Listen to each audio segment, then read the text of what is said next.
is a little music video we did. These are all made out of ice. Yep, everything you see is ice.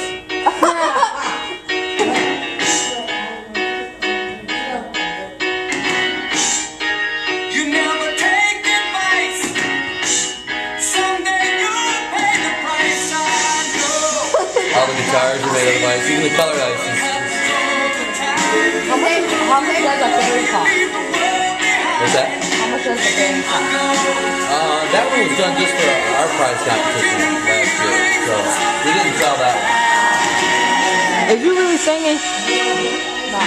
Oh, wonder.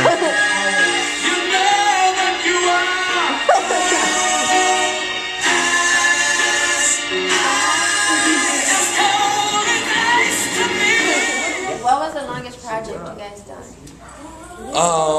We've done a lot. I mean, the mousetrap that you saw us take, that took about a month to make everything.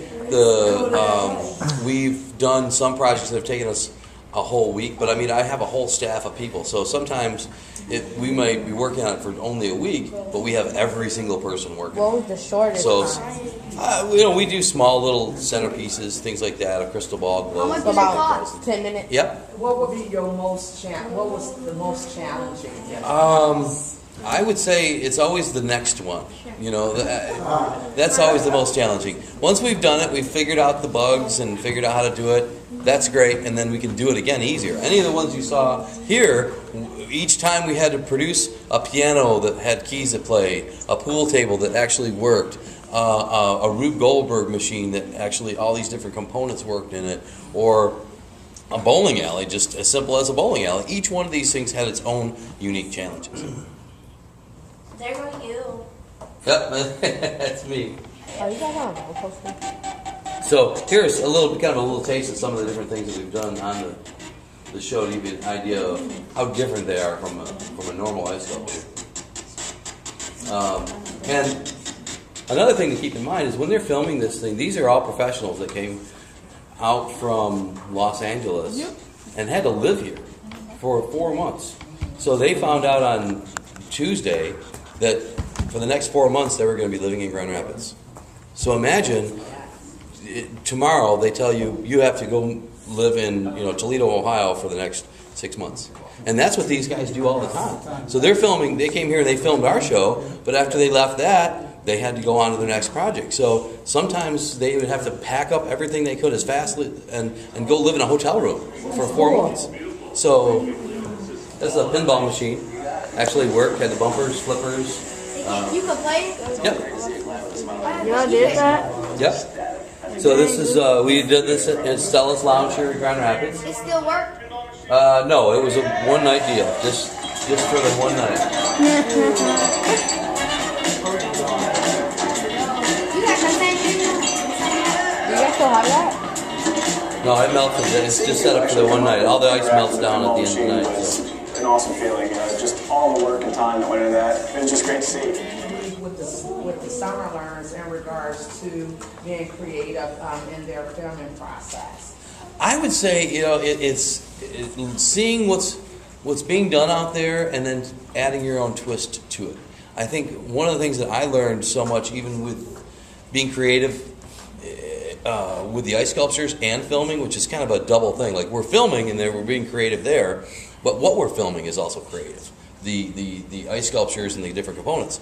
A lot of times what we do is we take this idea and this idea and this idea and we pull them all together and then we make a new idea. So instead of trying to come up with something that's absolutely never been done, we try to take different things, pull them together, and then present them in a new way. So using some of the techniques that are already out there, some of the things you've seen in a movie or a commercial that you liked, and then kind of reworking how that's presented.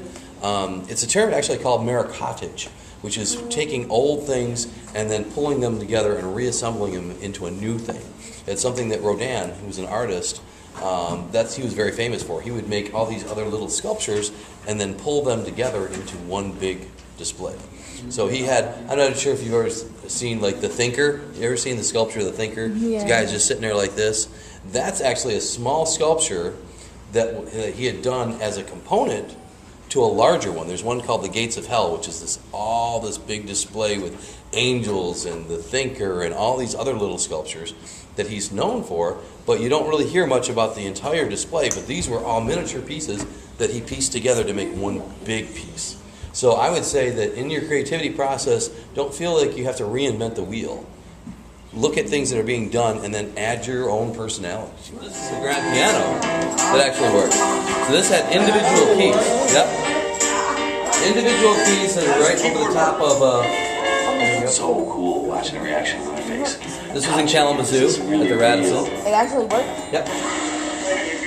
Kids were coming up, sitting on a bench. but I don't see none of the mechanics. Oh, it's cold. It is cold. All the keys were actually made out of ice. And they were spring loaded, and then below that we had a pickup spot. So when the ice came down and touched the button below it, that made the sound on each one. That's Matt Gerard from American Idol. Color, you see these big, This is a casino that we made up at Turtle Creek Casino, Traverse City. over the top. Did you win? I win every day I get up. That's the only And goal. ready to pay us Absolutely. Place your bets. The roulette table actually worked. Spin the wheel. People gambled on this. And again, these were actual clients that bought these ice sculptures for events. Using it. So, although we're filming for the TV show, they really need these ice sculptures to be set up on site. So, Can you guys give me a pool ball machine? what's that? A pool ball? Did you get a little piece out of there that starts freezing and then it This is the chess set right downtown on Rosa Park Circle at the ice rink there. Let's see you doing it. Did you? One, big pair of scissors. 2, 3. Yeah! Wow. You guys gonna play this? What's that? You guys gonna play chess? Oh yeah. We What's with the colors on They here? had these chess masters that came around. Saw yellow and purple. Yes. What's that? Yeah. Yep. Oh wow. This is a DJ booth. This idea as an artist, what inspired you? Well, I was actually a chef. When I was in high school, I was cooking a little bit, and then I got a job working in a hotel that they did cooking, and they had a real chef there. And I saw that as a career that I might want to do. So I went to culinary school. I got my degree in culinary arts. Became a chef. And the ice sculpting was one of the special areas that I did. But I really loved that area. And I'd worked all around Grand Rapids. I was actually a private chef for Jay Van Andel, the founder of Amway Corporation. I traveled with him for a few years, back and forth to the Caribbean. Wait, what's his name? Jay Van Andel. Sound like the Van Andel. That's who he is. Yep. That's who he is? Yep. So I traveled with him down to the Caribbean, him and his wife, and I would cook for them and worked at their resort down there. And so I was a private chef. I would fly around with him for a few years. And then when I came back, I wanted to just set up a business in Grand Rapids because I had pretty much done everything, and I wanted to stay in Grand Rapids, Michigan. So part of the reason I set my business up is to give me a way to still live here in Grand Rapids because I love the area. So I kind of started the ice carving business as a way to stay here locally. And at that time, no one had ever done anything like that. It was totally new. So I couldn't look at say, okay, this is how these people run a restaurant, so I'll do the same thing to run mine. I didn't have a model, so I had to kind of create a model. Yes, sir. How many years of school did it take? Good question. A lot of it's a combination. Like I went through 2 years of culinary arts training, but in high school I took architectural drafting because I was going to be an architect. So I went through 4 years of prep for architectural drafting and then decided to scrap that and became a chef. So my degrees and my information that I've actually been formally educated in are different, but they have all kind of come together in what I do now.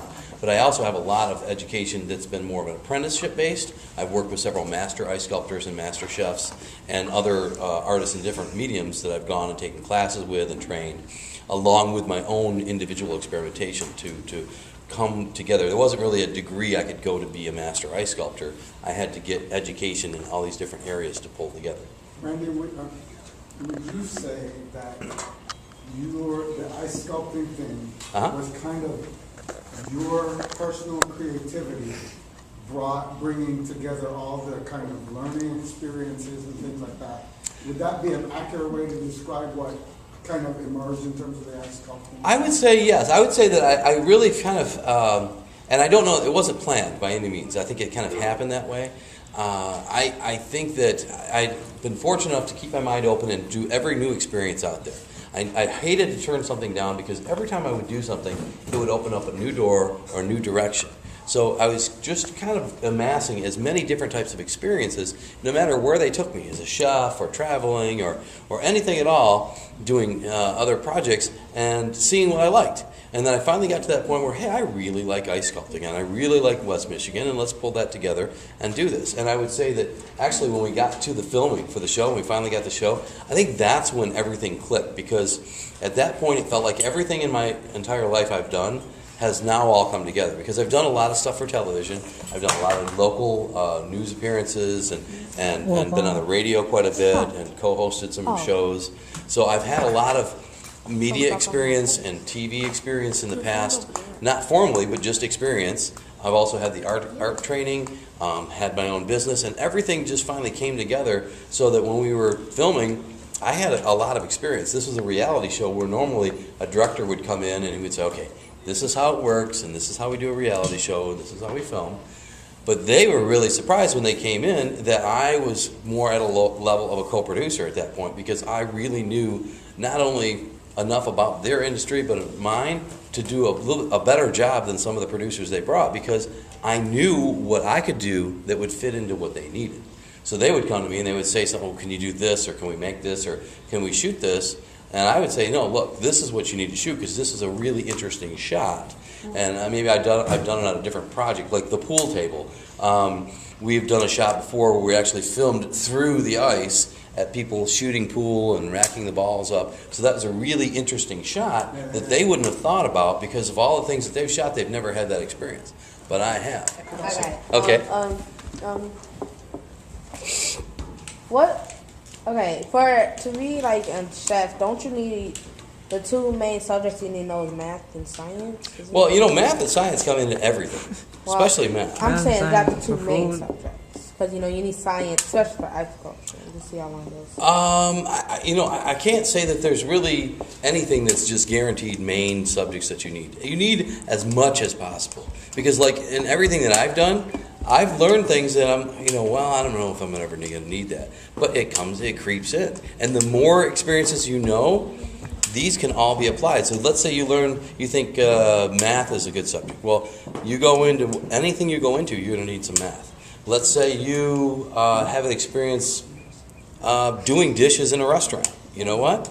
That's experience, because later on as a chef, how to do that job, so you can manage the person that's doing the dishes at that place. You know what it's like. When he comes to you and says, well, I have a problem with this, you can say, well, you know what, if you do it this way, this will work much better, because you've had that experience. So every experience you can have, and especially if it's involved in that area. If you're a chef, cooking, cutting up vegetables, washing dishes, waiting tables, all those are going to be experiences that help you as a chef. In the film industry, it could be like I said, standing and just watching something, or going to get somebody's lunch, or any of these different experiences, really, believe it or not, will all come into play and will be great to help you with that as a job. So everything you do in life, try to learn as much as you can and take advantage of this, because those will all come into play.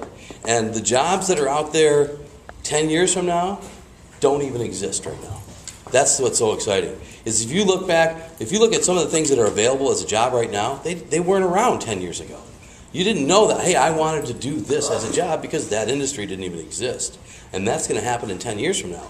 So the things that you're getting ready to do, the thing that you may do for a living for the rest of your life, might not even be around right now. So that's why it's so important to get as many experiences as you can right now, because those experiences might just fit into that job that doesn't even exist. And then the festivals, we do a lot of winter outdoor festivals. Rockford, for instance, has a big outdoor winter festival. You can play outside, you can walk around. This is a bowling alley, right? Yep. I was afraid the customers would treat this like a real mechanical bowl. Start bucking and pulling on it. All it would take is one false move.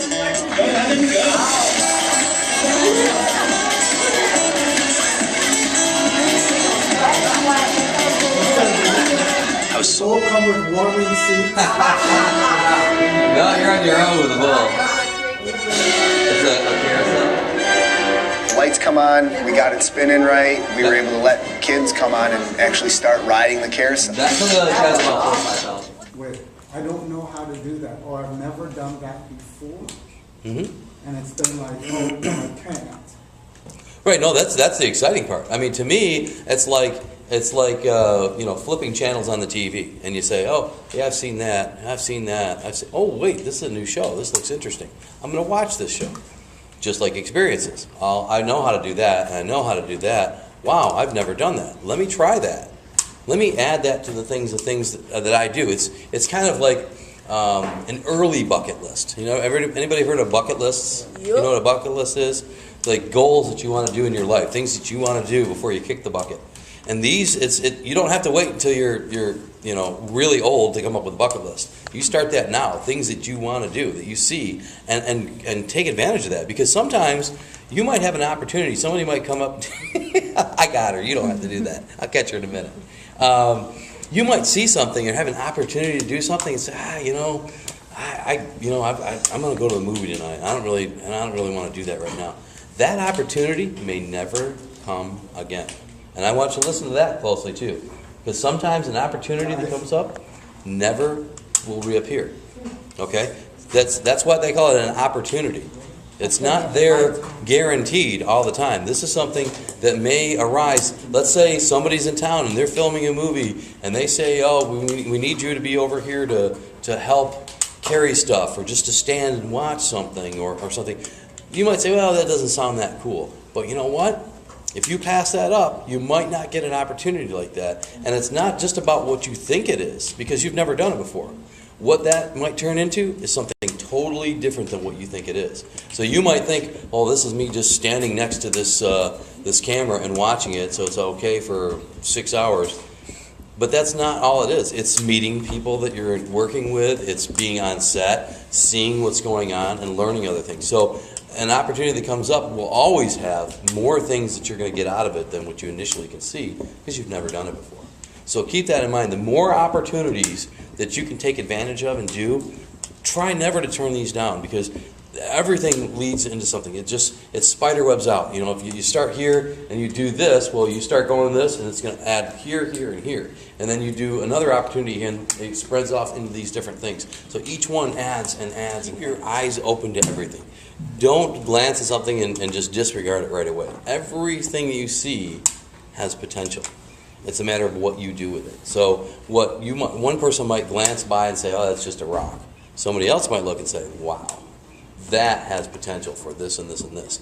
And really, what makes you successful and creative is not what you're given, but what you do with it. Okay? So when you see something, everything you see has potential. It's just a matter of what potential you make out of it. You can't wait for people just to hand you things and say, here's a great idea, or here's a great tool to use. You have to go out and find those and make those work.